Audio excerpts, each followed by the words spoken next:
Biancouma.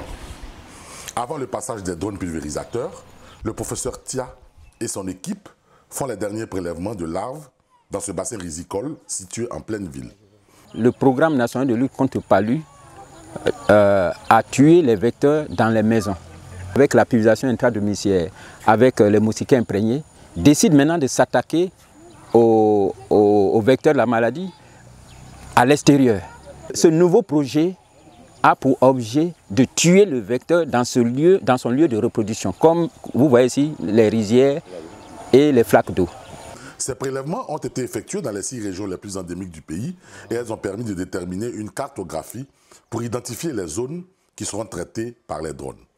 C'est une cuvette et il y a des montagnes et aussi il y a des sites qui sont difficilement accessibles par les moyens habituels. Et donc quand il pleut, il y a des sites où l'eau stagne un peu partout dans la ville. Alors qu'avec les drones, nous avons la possibilité de rentrer partout où se trouvent les points critiques. Sur le terrain, les équipes techniques procèdent au traitement chimique des points critiques. Le larvicide consiste à introduire ou à mettre un produit larvicide dans des récipients, des cours d'eau, des bas-fonds dans lesquels l'on peut retrouver des larves de moustiques. Le but du larvicide, c'est de tuer les bébés de moustiques, dont les larves.